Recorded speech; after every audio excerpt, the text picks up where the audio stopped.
Boys and girls, today you're going to be doing lesson 9-4, which is fractions and division. So we're just going to review this because we've actually already done this in class, but we're going to review it again, and we're going to talk about the relationship between fractions and division. So I'm going to throw a fraction up here like 1/2.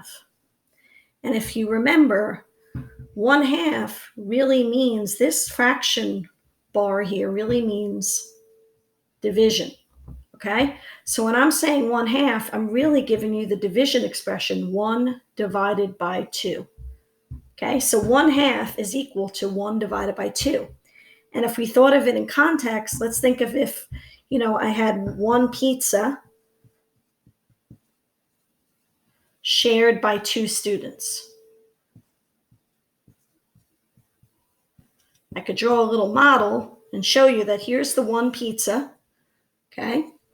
And if I'm sharing it by 2 students, I'd really be cutting it in half, and each person would be getting a half.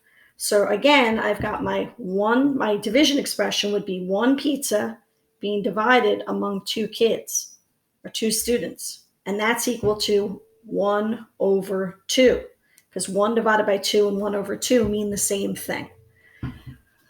I could try it again, give you another example. So let's say I had 4 students share 3 granola bars. Well, again, you have to look at it and think of what would be my division expression. Well, think. Division is the same thing as sharing, okay? So you have to think, if I have 4 students share 3 granola bars, you have to think, what's being shared? The granola bars. So I have 3 granola bars, and I'm dividing it or sharing it amongst 4 people. So my division expression would be 3 divided by 4. And if I had to write a fraction that was equal to this, it would be 3/4. But it's very important that you read the whatever expression or phrase they might give you, because you have to think. You can't just follow the words and say, okay, the answer is 4 divided by 3. You have to think, what's being shared? In this case, it's granola bars. You're not sharing the kids, you're sharing the granola bars.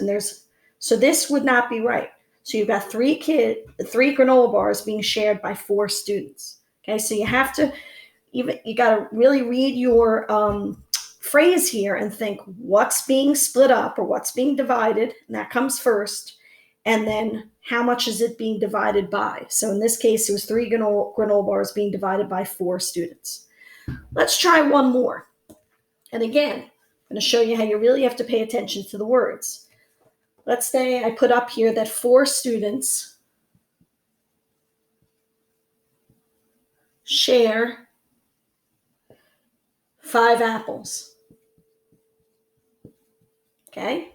Again, I've got to look at the writing here. I've got to look at the phrase and think, what's being shared? Okay? What's being shared? 5 apples.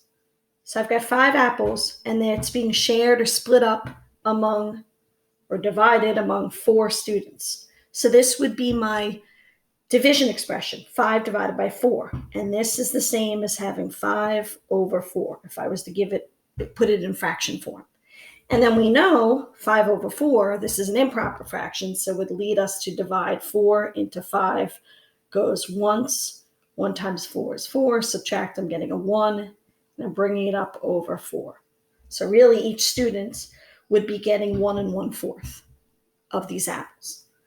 Okay, well, I hope this helps, and this is what you'll be doing with your questions today.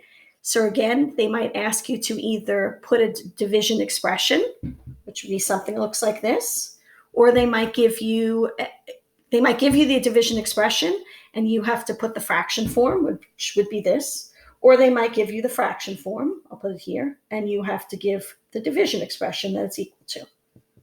Okay? They also might give you words that you would have to sort out and either give a division expression or a fraction. And in this case, it could turn into a mixed number. All right, I hope this helps, and good luck with your questions. Have a good day. Bye.